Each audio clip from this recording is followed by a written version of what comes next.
onekanite guthii na mbere na gukinyaniria bata wa undu uyu gukorwo ukihimbirio akiuga ati ino ni njira imwe ya gutigirira ati hindi iria bururi wekuria na makilia wagia na irio ciaguo ni hindi twakorwo twahurana na ng'aragu ni turambikite hema itu kauntaini ya Kirinyaga na turakuhaririria riboti ino nikanite kurahura sekta ya urimi guku bururi-ini na arimi matiganite matitigitwo na thutha gutigirira ati ni manyitanira na thirikari niguo gwetha njira njeru cia gukinyaniria undu uyu ni monanio-ini ma urimi na kuria twambikite hema haha arimi magitutariria njira njeru iria mathugundite cia gutigirira undu uyu no wakinyira na tractor you see at the far end there is what we call a trenching machine.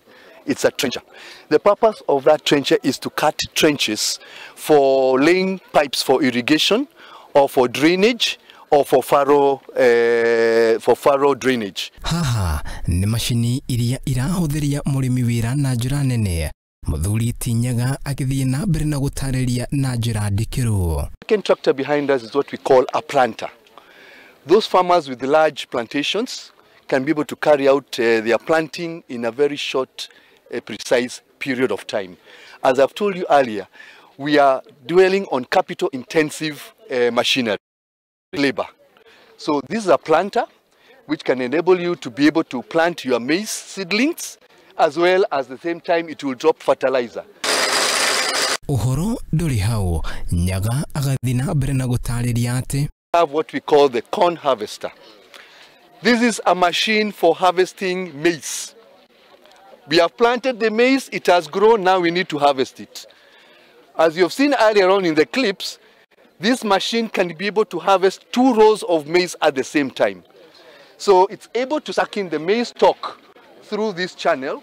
This is one line of maize, this is another line of maize. So it's able to suck in the stalk of the maize with the cob, shred the cob, shred the stalk, and only take the cob, the maize cob, without its coverings. Simon Waruwi ni murimi na mutarani aha gitutariria uria ehotorete gutigirira ati urimi ni wahuthira njira njeru itemini ria gutigirira ati bururi wa Kenya niwe kwamura kuma minyororo-ini ya wagi wa irio miaka iguka. Kiiriu is a company that is interested in boosting agriculture in the country, especially by lowering the cost of production using technology. Waruwi ni ahithuritie ati bururi wa Kenya urutaga gicunji kinini kia mucere guku akiuga ati mucere muingi uria uthikaga bururi-ini ni wa bururi-ini mana. At the moment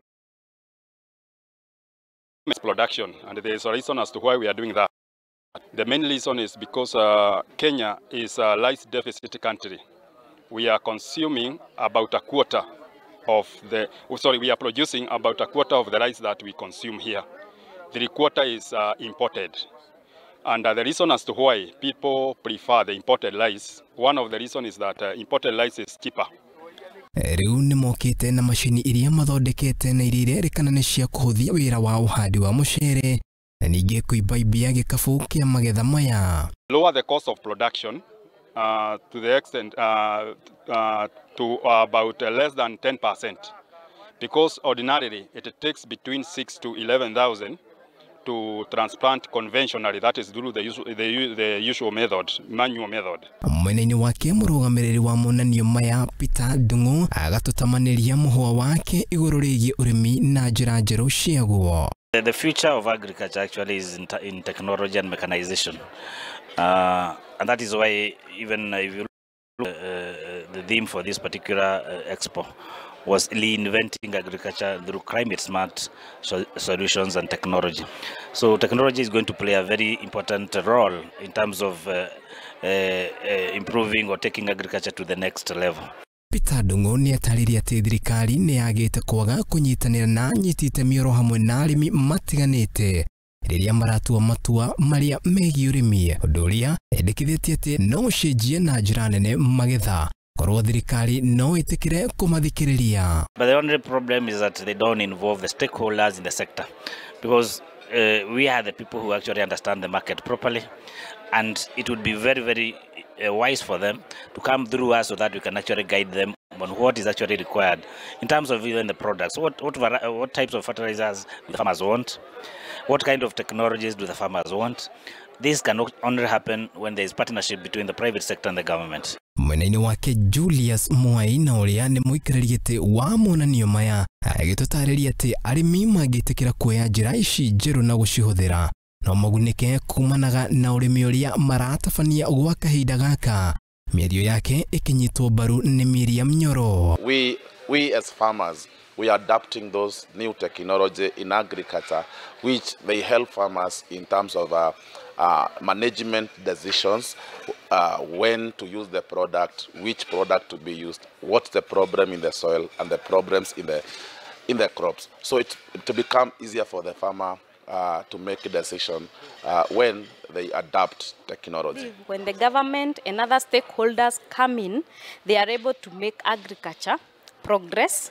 And when we produce, you see, the more we farm, the more land put into agriculture, the more production, and therefore we are assured of food security. Arita njira ya gutigirira urimi ni weyukiriria guku bururi-ini anyitite mioro hamwe na arimi ni magomanite hamwe kigomano-ini kia hamwe kia monanio gutigirira ati ni marira njira itiganite cia gutigirira ati ni mahura njeki sector ya urimi.